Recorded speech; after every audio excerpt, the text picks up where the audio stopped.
Antara yang kontroversi Ibn Taimiyah, beliau selalu dituduh menyanggahi ijma' ulama. Okey, sekarang kita mau satu lagi soalan. Antara yang kontroversi Ibn Taimiyah, beliau selalu dituduh menyanggahi ijma' ulama. Sehingga dikatakan beliau menyanggahi 60 masalah yang dikatakan ijma'. Artinya beliau sangat ganjil begitu.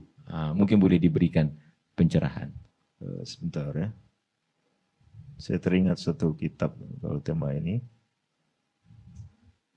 Tak perlu ya, kelamaan. Ya, ini pertama kita perlu tahu dan paham jelas ya. Ibnu Taimiyah ini termasuk tokoh ya bahasanya. Ya, tokoh yang sangat menekankan pentingnya ijma'. Jadi berbalik dengan pertanyaan ini. Tokoh yang menekankan pentingnya menjaga ijma'. Dan beliau sering mengecam tokoh-tokoh lain yang keluar dari ijma'. Ya. Termasuk misal dalam perkara, bukan perkara agama, ya, perkara ilmu fisika misalnya. Beliau menyebutkan ijma' ulama bahwa bumi ini bulat apa datar? Kira-kira datar, seperti piring. Ya, beliau menyebutkan ijma' ulama bahwa bumi ini bulat. Ya, agak oval dikit lah. Tapi yang jelas bulat. Bola. Ya, bola. Beliau menyebutkan ijma' ulama dan mengecam kalangan mutakallimin ya, yang berpandangan sebaliknya.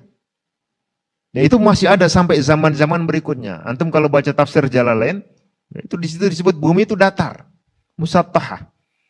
Ya, masih ada. Dulu ada yang berpandangan alam ini kadang ada yang berpandangan segitiga atau segi empat, ya, kotak atau trapesium. Ya. Beliau mengecam itu. Jadi bukan hanya dalam masalah agama, kadang-kadang ijma' di tema lain yang dia kuat, ada dalilnya jelas, itu juga dikecam oleh beliau kalau ada orang keluar. Dan ini bukan yang pertama. Itu sudah pernah disebutkan oleh Ibnu Hazm ya, dalam Al-Fisal, disebutkan oleh Ibnul Jauzi, disebutkan oleh Ibnul Munadi, salah seorang ulama Hanabilah juga ya, walaupun tidak langsung dari sumber, bisa jadi sumbernya dari para saintis saat itu. Ya. Jadi Ibnu Taimiyah termasuk orang yang sangat menekankan ijma'. Ya. Lalu pernah ketika menjawab satu fatwa, beliau mengatakan, ya, wal mujib, artinya diri beliau sendiri, itu tidak akan mengatakan satu fatwa atau perkataan, kecuali yang beliau temukan salafnya. Beliau temukan ulama tokoh sebelum beliau, ya, yang juga berfatwa, fatwa yang sama. Beliau menekankan itu. Sampai pernah ketika beliau ingin berfatwa soal, ini satu masalah penting dan untuk kontemporer sangat bagus. Ya. Di sini ada yang pernah pergi umroh?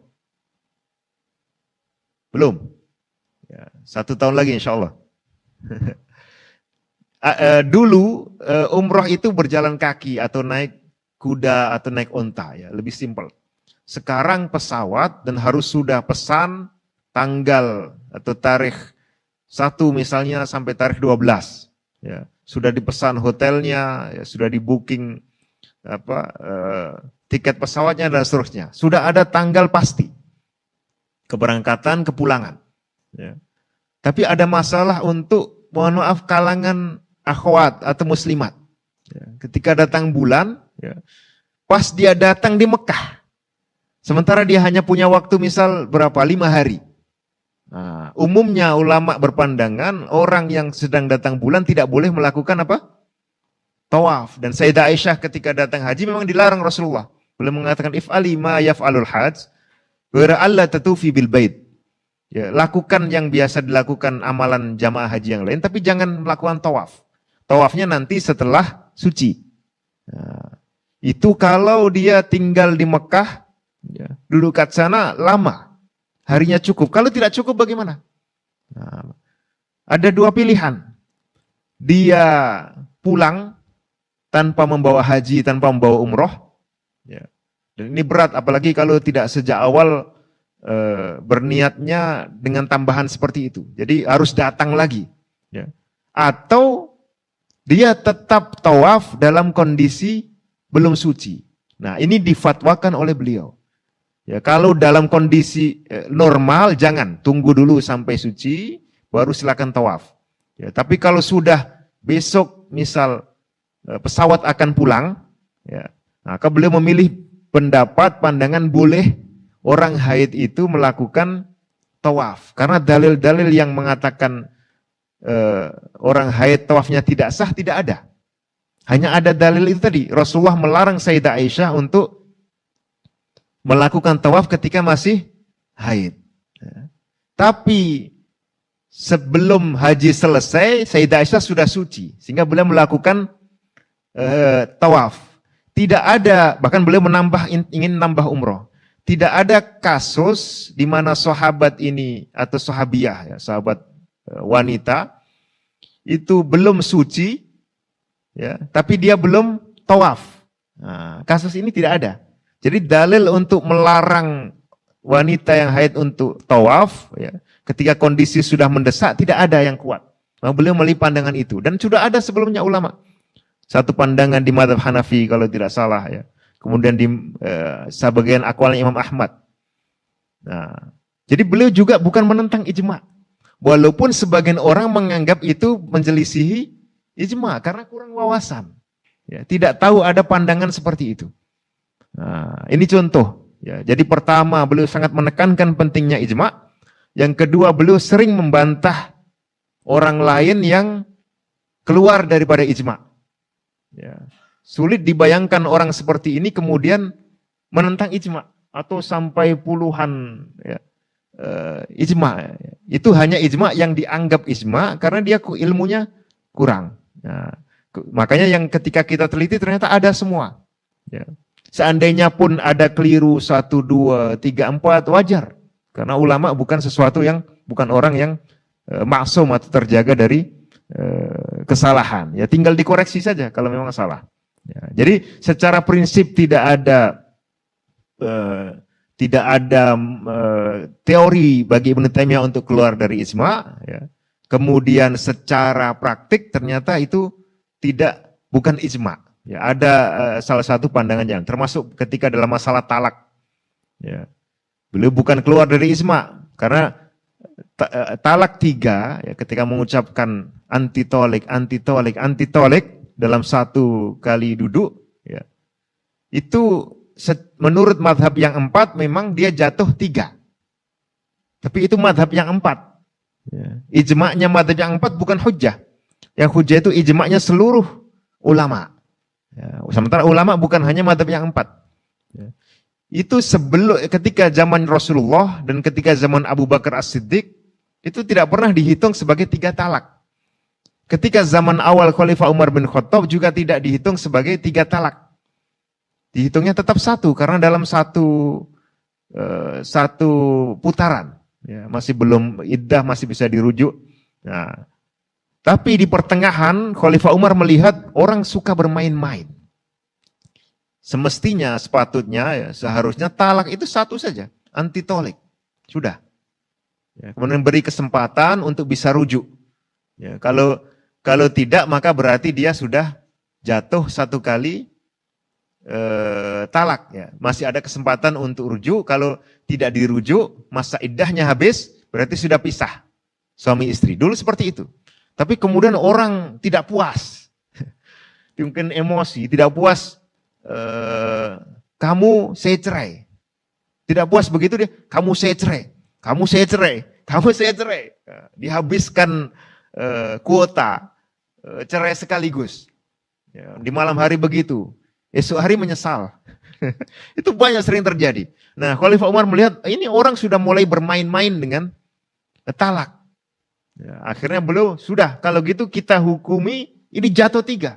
Karena dia memang ingin bermain-main dengan 3 talak itu. Nah, jadi itu adalah bagian dari istihadnya Khalifah Umar, beliau selaku penguasa, ya, di pertengahan pemerintahan beliau. Kemudian para ulama rata-rata mengikuti itu.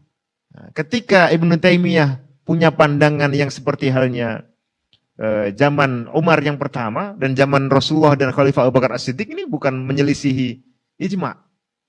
Dan ternyata di masa kontemporer pandangan Ibnu Taimiyah lebih diambil ya, di pengadilan-pengadilan agama di berbagai macam negara, khususnya di negara Arab. Ya. Bahkan kalau di Indonesia, ya mungkin juga di Malaysia, saya tak tahu ya, cerai itu tidak sah kecuali di hadapan hakim atau pengadilan, walaupun sudah mentalak 33 kali. Ya. Tidak dianggap sah. Ini jauh lebih ini lagi daripada pandangan Ibnu Taimiyah. Ya. Nah, tapi pandangan yang cukup sebatas pandangan Ibnu Taimiyah bahwa 3 kali tapi dalam satu majelis jatuh satu, nah itu banyak digunakan. Ya, banyak digunakan. Pandangan beliau soal talak terkait dengan sumpah talak. Ya. Jadi misalnya dia bersumpah, kalau kamu ya istrinya ini ya, masuk ke dapur hari ini, saat ini masuk ke dapur, tidak mendengarkan saya bicara, kamu saya cerai. Nah, ini kan contoh hukum mentalak, tapi dengan apa? Dengan sumpah.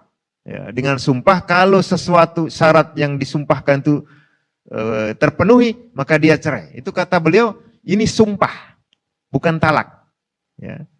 Artinya sumpah itu di dalam aturan fikih bisa dibatalkan. Ya, bisa diganti dengan kafarat. Ya, sumpahnya dibatalkan, dia bayar kafarat. Ya, baik dengan puasa maupun memberi makan dan seterusnya. Nah, ini fatwa beliau. Apakah berbeda dengan madhahib arba'ah? Berbeda. Berbeda dengan imam yang 4? Berbeda. Ya. Tapi ada imam lain yang punya pandangan berbeda. Ya, walaupun secara langsung atau tidak. Misalnya Abu Thawr. Ya, dan para sahabat sebelumnya, para ulama salaf, memperlakukan hal yang sama ketika orang bersumpah soal pembebasan budak. Jadi misalnya orang punya budak, kemudian dia bersumpah, kalau ini terjadi atau kalau kamu melakukan sesuatu, ya, maka budak saya bebaskan. Nah, besoknya menyesal. Besoknya menyesal. Nah, ini bisa diganti dengan kafarat, karena itu hanya sumpah. Jadi beda orang mengatakan, ya misal, kalau gelas ini jatuh, kamu saya cerai. Dengan mengatakan, kamu saya cerai. Tanpa ada syarat ya. Atau yang lebih jelas, demi Allah, ya, kalau ini jatuh nanti kamu saya cerai. Sumpah dikaitkan dengan syarat. Nah itu. Ya. Lalu kemudian nanti juga dilihat niatnya. Kalau niatnya itu memang untuk bersumpah dan memberikan pelajaran ke istri, nah itu masuk ke sini.